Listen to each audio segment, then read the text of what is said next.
nada vai me separar. A paz do Senhor Jesus Cristo, meus queridos e amados irmãos e irmãs. Estamos aqui para mais uma aula de Teu Aprenda, curso básico de teologia, que nós estamos ministrando aqui através do YouTube.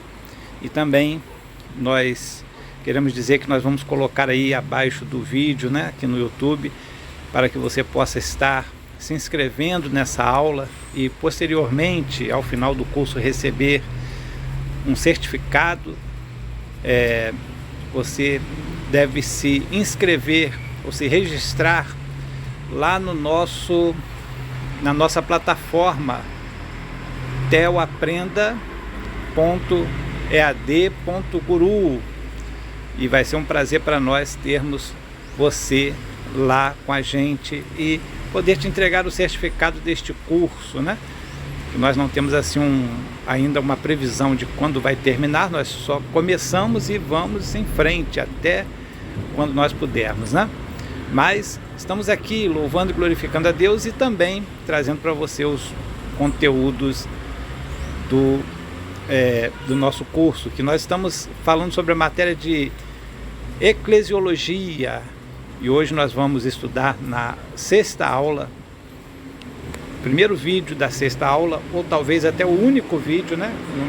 Vídeo número 1 da sexta aula, e vocês vão poder acompanhar agora conosco a história da igreja primitiva, conforme Atos dos Apóstolos.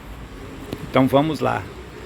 Como nós vimos na aula anterior, a igreja surgiu da pregação de Jesus Cristo e dos apóstolos depois dele em Jerusalém, conforme Atos capítulo 2. Aqui começa a história da igreja primitiva, que teve uma forte organização dos discípulos no princípio do cristianismo, né? Em Jerusalém, e houve assim novos conversos logo de imediato quando Pedro fez aquela pregação inicial, né? 3.000 almas se converteram. Depois, mais para frente um pouquinho, cerca de 5.000 almas, 5.000 pessoas se converteram e saíram espalhando o evangelho pelo mundo todo. Então haviam pessoas de todas as nações ali e foi algo realmente maravilhoso. Os novos conversos eram chamados de seita dos nazarenos ou o caminho, como foi inicialmente conhecida esta igreja. Ela tinha uma peculiaridade, né? Pois era formada essencialmente por judeus que professavam Jesus como Messias ou Cristo, Salvador. Alguns episódios dessa história narrada no livro de Atos nos dão uma ideia de como era essa igreja e de como ela era formada. Era formada por pessoas que participavam de uma comunidade muito unida entre as famílias e que dividiam seus bens uns com os outros, fazendo com que a miséria entre eles se tornasse inexistente. Todos tinham tudo em comum, comiam e se reuniam nas casas uns dos outros e em espaços públicos anunciavam a mensagem das boas novas, que o Messias, Jesus Cristo, era o enviado de Deus, e que segundo eles havia sido entregue pelos judeus aos romanos como um traidor do Império Romano. Com o crescimento desta comunidade judaica entendida como uma nova seita que combatia as demais seitas judaicas da época, começou a haver uma perseguição por parte das autoridades judaicas, o que fez com que houvesse uma fuga dos muitos novos discípulos para regiões próximas como a Samaria, Cesareia, talvez até para regiões mais distantes como Egito, Grécia, Turquia, ou como era chamada a Ásia, né? E possivelmente até Roma e outros locais, né? Como Etiópia, na África, o caso da rainha, do mordomo da rainha de Candace, né? Em Atos capítulo 8. Nesse período de perseguição, nos primeiros anos da igreja em Jerusalém, possivelmente muitos discípulos foram presos, como, por exemplo, o apóstolo Pedro, né? e outros apóstolos, conforme capítulos 5 e 6 de Atos, culminando com a morte de Estevão, o primeiro mártir. E um fato muito importante registrado nos Atos dos Apóstolos é a propagação da nova seita por vários locais e a conversão de Saulo, ou Paulo, né? Narrados nos capítulos 8 e 9 de Atos.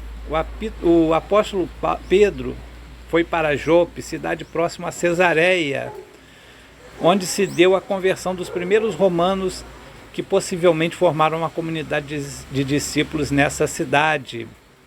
Também posteriormente, o apóstolo Paulo, antes da conversão, foi para Damasco, na Síria, onde já havia discípulos de Jesus Cristo. Depois de convertido à nova seita, Paulo vai para Antioquia, onde foi formada uma igreja pelos discípulos dispersos na perseguição. E a essa altura houve uma das maiores dissensões ocasionadas naquele tempo que se originou sobre os ritos judaicos serem obrigatórios para os gentios que aderiram à fé em Cristo. Foi convocada em Jerusalém uma reunião que estabeleceu que os gentios ficassem livres dos ritos judaicos e não precisavam pertencer à sinagoga, mas deveriam se comportar sem idolatria, sem adultério ou fornicação e guardar-se de comer sangue.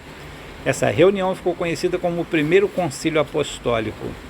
Depois, na igreja de Antioquia da Psídia, onde o apóstolo Paulo e Barnabé foram escolhidos para anunciar a outras nações o evangelho e a nova seita judaica,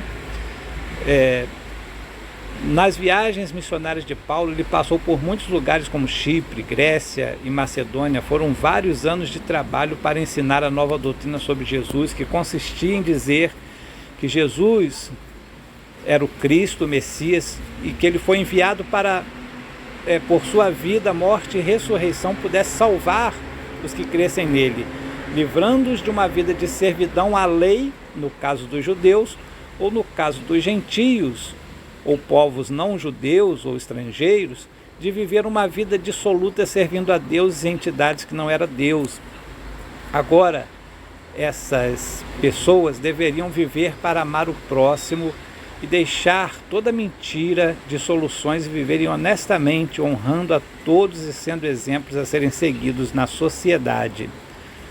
Possivelmente, pelo ano de 58 e 59 depois de Cristo, Paulo retorna a Jerusalém, onde ele é preso e levado para Roma para ser julgado por César. Neste momento, se encerra o livro de Atos e a história da igreja primitiva.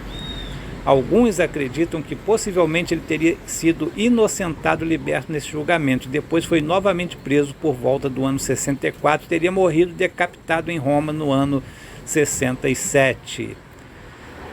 É importante nós destacarmos o seguinte, que foi na cidade de Antioquia que os discípulos foram chamados de cristãos pela primeira vez, Atos capítulo 11, versículo 26. Como nós dissemos no princípio, a igreja era conhecida como o Caminho, ou então como seita dos Nazarenos.